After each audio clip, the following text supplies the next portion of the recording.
Gaurko lehenengo elkarrizketan, lehen aipatu den moduan, Maria Castejon kolaboratzailearekin egoteko aukera dugu. Beti bezala, genero kontuen inguruan arituko da, izan ere hurrengo asteetan zenbait tailer antolatu ditu, eta, berak emango digu xehetasun guztiak. Arratsaldeon, Maria. Arratsaldeon, Ainhoa, zer moduz? Ongi, hemen jakiteko gogoekin. 2018 ongi hasi duzu? Bai, nahiko ondo, gainera, indarrekin gutxienez, ez? Lanpetuta, ez? Bai, nahiko lanpetuta eta hori nahiko ona da baita. Konta iguzu, zertan datza? Bai, beti bezala baditugu Iruñako udaletxeak antolatuta berdintasun arloaren bidez eta Zibiboxen bidez baita bi aktibitate. Alde batetik kurtso bat, gainera bigarren parte bat da, eta bere izenburua Txuleta, ekarri dut, serializatuak emakumeen gaurkotasuna eta historia telesailen bidez. Eta hor landuko ditugu, azkenengo bolada honetan exito asko dituzten seriak. Eta gero beste alde batetik, gure beste ekintza bat direla emakumeen inguruko zineforunak, ez? Heroinas de cine delakoak jarraitzen dutela, eta aktibitate hauek izango dira otsailetik martxoara bitartean. Biak? Martxoa ez, barkatu, maiatza bitartean, bai. Duan alde batetik zinema eta beste alde batetik telesaila. Bai. Eta horan landuko da emakumearen irudia. Bai, bietan eta telesailekin hasi ginen lehenengo trimestrean baita. Hasi genuen kurtso bat, urritik eta bukatuko dugu hurrengo astean. Eta hau, ez da bigarren partea, baina bigarren kurtso hau egiteko ez duzu egin beharrik lehenengoa, bale? Zeren lehenengoan eta bigarrenan konteniduak ezberdinak izango dira. Eta, bururatu zitzaigun, zeren azkenengo denboretan, azkenengo boladetan oso garrantzitsua da serien inguruan gertatzen ari dena, ez? Seriak edo telesailak gero eta gehiago ikusten ditugu, eta gero emakumezkoen irudiaren aldetik eta feminismoaren aldetik, El cuento de la criada edo Big Little Lies bezalako telesailak oso garrantzitsuak izan dira. Zer ikusten da telesail horietan? Feminismoaren aldetik, genero indarkeria eta beste gaia batzuk, adibidez, Urrezko Globoetan edo Globos de Oro zen pasaden astean gertatu zena, izugarrizkoa izan zen, ez? Nola Hollywoodeko aktoreza gehienek, mitzu, ez? Ni baita korronte hori nola hartu zuten baita beraiek, eta zenolako diskurtsoak eman zituzten. Oprah Winfreyren diskurtsoa, ez? Zuen garaia amaitu da, gure garaia hasi da, garaia berri bat hasten da. Eta horren inguruan fikzioak baita nahiko garrantzia daukate, ez? Ere hor dago gertatu zena Harvey Weinsteinekin eta, ez? Eta Hollywooden duela ja urte batzuk hasi dira mugimenduak, ez? Hasiera batean Meryl Streep beste motatako soldatak, ez? Emakumezkoek gutxiago irabazten dutela lan berdina egiteagatik, eta gero alfombra rojas horietan zergatik galdetzen diguzu emakumezkoei beti zenmotatako soinekoak daramatzagun, edo bezala Ed Matonson baita agertu zen takoi batzuekin, eta takoi hauetan odola dago eta nire odola da, ez? Orduan badaramatzateia urte batzuk hor borrokan, eta Harvey Weinsteinen kasua izan daia bombazo bat bezala, ez? Eta orduan gero sortzen diren istorioetan hori ikusten da, Bai, isladatzen da, eta alde batetik daukagu fikzioa, baina baita ere pasaden asteko saioan landu genuen Globos de Oro zen inguruan gertatutako guztia, eta hori oso garrantzitsua zenen, bestalde batetik, ez da feminismo mugimendutik ateratzen den mugimendu bat, eta hori baita oso ona da, badirudi feminismoa ez dakit nola esan, baina baita beste arlo batzuetan dagoela, ez bakarrik ez feministak, ez feministen mugimendua, eta hori oso posgarria da eta oso interesgarria, eta gai horiek ona da feminismoa, feminismotik ateratzea, orain badagoela Hollywooden ona da, ez da ona, ze gauza ona dituen, ze gauza zara dituen, gauza horiek baita tratatzen ditugu kurtsoetan.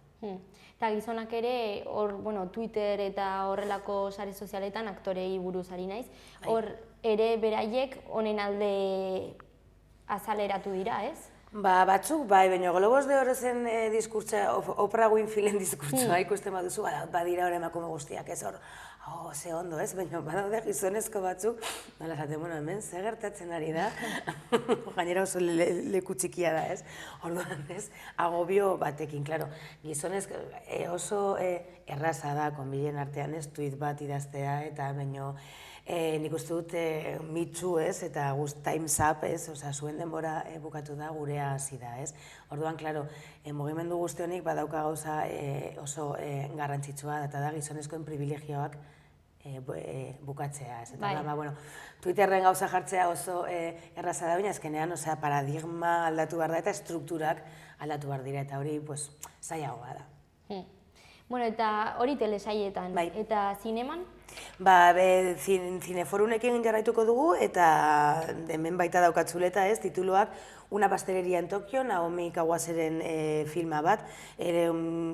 Programatzen dugun lehenengo pelikula japoniarra da, nahiko interesgarria, gero baditugu baita Mustang, Figuras ocultas, Vuelta a casa de mi madre, komedia frantsesa bat, ez, baita jarri behar ditugu hor pizka bat barreak, Partxet, edo La estación de las mujeres, Agosto, Carol eta Bajarse al muro, daukagu. Eta gero, bueno, kurtsoa hasiko da, izango da Zibibox Ensantzen, ostegunero, ostegun batean bai eta beste ostegun batean ez, 6-etatik 8 arte, otsaiak 8 eta maiatzak 24 bitartean. Eta zineforunak, otsaiak 12 eta maiatzak 28 bitartean, astelenetan Zibibox Iturraman. Zineman ere ikusten da aldatzen ari dela emakumearen irudia. Bai, baina, klaro, ezke serien gauza, seria dira beste gauza bat, serie batean dituzu adibidez, 7 temporada, eta 7 temporada horien barnean 13 kapitulo. 13 kapitulo, erdi ordukoa gutxienez, edo, eta batzuetan gehiago, orduan, klaro, hor badaukazu aukera gauzak gehiago lantzeko eta gehiago aldatzeko. Zineman, serietan bezala, alde batetik ditugu aldaketak eta beste alde batetik pelikula oso naskagarriak, ez? Bueno, zineforutan egiten duguna da, hartu beste, borrokatzen duten emakumeak, biktimak ez diren emakumeak, ez ditugu edozein pelikulak ikusten, ez? Bueno, azkenean, bai telesaietan eta baita zineman ere, oso baliabide edo, garrantzitsua da azkenean, jende askori ailegatzen zarelako. Orduan oso garrantzitsua da ere hor emakumearen irudia ongi lantzea, ez? Claro, ez que fikzioak oso garrantzitsua dira. Simbolikoa den guztia oso, seriak eta pelikulak ez dira errealitatearen errefleju bat, ez? Ere, badan kameraren atzean jartzen denaren interpretazio bat. Baina egia da, claro, errealitatea da bere materia prima, ez? Orduan oso garrantzitsua da. Gainera, nola pentsatzen garen, nola amesten dugun, gure bizitza, gure desirak, gure nahiak oso garrantzitsua da. Ikusten dituzu pelikuletan bakarri sufritzen duten emakumeak edo amak diren emakumeak edo oso emakume sexualizatuak azkenean egiten duzuna da desigualdadea, ez? Eta desigualdadearekin jarraitu eta beste motatako pertsonaiak lantzen bali maituzu eta ikusten maituzu esate duzu, begira, posible da, ez? Begira, beste motatako gauzak, beste modu batez egin daitezke gauzak, ez? Edo emakumeak bakarrik ez gaude hemen sufritzeko, ez? Edo biktimak izateko, eta hori gertatzen da serietan eta pelikuletan. Eta tailer hauekin bilatzen dena, zer da, publikoa hezitzea, aukeratzea beraiek, ez dakit? Bai, publikoa hezitzea, azkenean igualdad de oportunidadezen hirugarren planean dauden ekintzak dira eta batez ere sensibilizazio lana, jarraitzen da. Eta, komentatzen zenuen bezala, zinema eta seriak oso soporte privilegiatua dira, gauza hauek lantzeko eta gure begira da, hezitzen dugu eta, klaro, hemen ikusten dituguna dira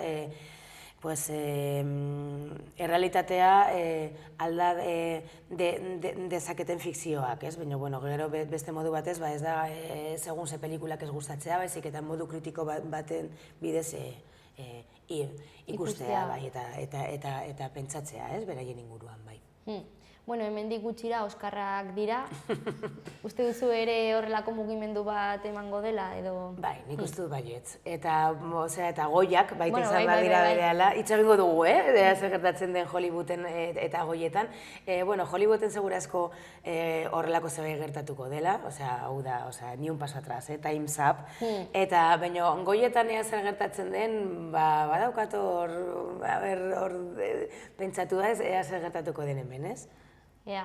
Bueno, Harvey Weinsteinen iskanbila sortu zenean, hemengo aktoretak, aktoresak asko ere hitz egin zuten, niri gertatu egin zait, ez dakit norrekin behin.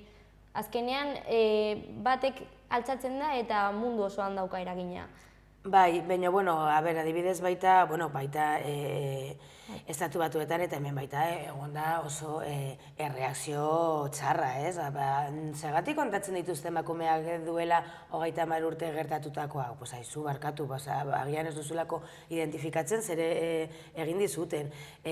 Duela 30 urte ezinezkoa izango litzateke edo, pentsa ezina, ez? Emakume batek esaten bali badu, aizu, eman diate paper bat, baina ez dut ema metido mano, eta esan dit, berarekin larrua jo behar dudala, nor sinestu bazaitu. Eta beste gauza oso garrantzitsua gertatzen da, eta Weinsteinekin ikusten da oso argi, hori zen la estruktura de poder, ez da bakarri pertsona bat, baizik eta beste alde batera begiratzen dituzten pertsona pila, zeren Harvey Weinstein zen depredadore sexual bat, eta orduan zer gertatzen den, eta gero eta gehiago ateratzen ari dira, eta nik uste dut nahiko garrantzitsua dela, baina baita ikusi behar dugu erreakzio bat dagoela baita kontrakoa, ez?